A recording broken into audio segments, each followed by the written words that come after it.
tu veux nous emmener à la limite Pologne-Biélorussie pour une autre comédie? Oui, c'est cela. Oui, là, il y a des quinzaines comme ça où les films sombres s'accumulent. Hein. Et là, celui-ci, c'est donc Green Border, et la réalisatrice Agnieszka Holland nous dit dans le dossier de presse que tous les Polonais sont légitimement fiers de leur hospitalité et seuls quelques-uns se demandent pourquoi elle est si sélective et pourquoi l'Europe et ses gouvernements appliquent des normes différentes aux personnes fuyant la guerre. Alors, quand elle dit ça, de quelles normes différentes parle-t-elle ? Eh bien, elle distingue d'un côté l'accueil qui peut être fait, par exemple, pour les Ukrainiens qui fuient leur pays en guerre pour rejoindre l'Europe en passant par la Pologne, et celui qui est fait aux réfugiés, par exemple, de Syrie, qui sont torturés à leur passage de la Biélorussie vers la Pologne, pour ensuite être renvoyés comme dans un vraiment mauvais match de tennis. Bien évidemment, vous l'aurez compris, ce n'est pas le sort des Ukrainiens qui est critiqué, mais bien que ce soit pas par le haut que soient traités tous les migrants et que certains soient vraiment traités par le bas. Et c'est ce que nous montre Green Border.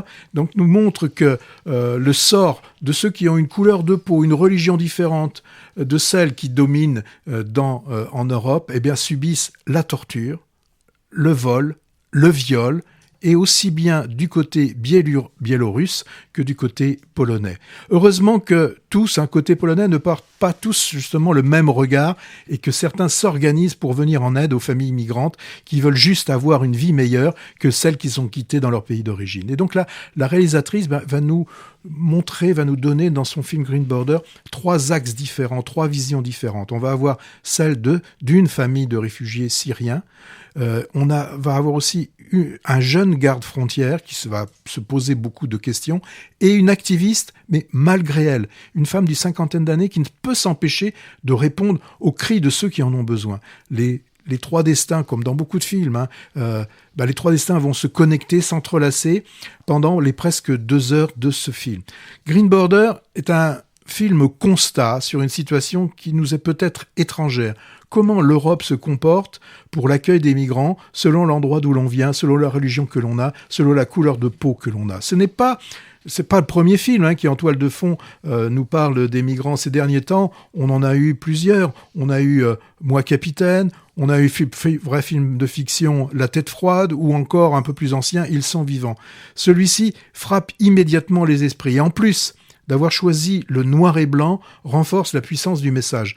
Rien n'est camouflé dans ce film. Je dirais que ce film est un film utile. Voilà ce que je voulais dire sur Green Border qui sort ou qui est sorti, je sais plus. Oui, alors, pour cette frontière verte, je ne sais pas pourquoi ce titre, est-ce qu'il est de façon ironique un petit peu en tout cas, peu verdoyante, cette frontière pessimiste, sombre, et le noir et blanc, en effet, rajoute au dramatique.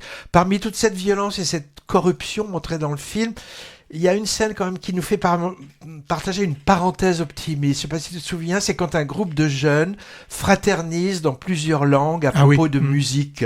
C'est un des rares moments où on se dit, bon tiens, il y a encore un peu d'humanité. Et les relations d'entraide aussi entre les migrants et avec les activistes qui les protègent sont assez poignantes. Moi, Capitaine, donc on l'a chroniqué il y a quelques semaines dans Movies, il est encore à l'affiche, Green Border, c'est un autre film fort qui met des visages sur des tragédies humaines liées à l'immigration illégale.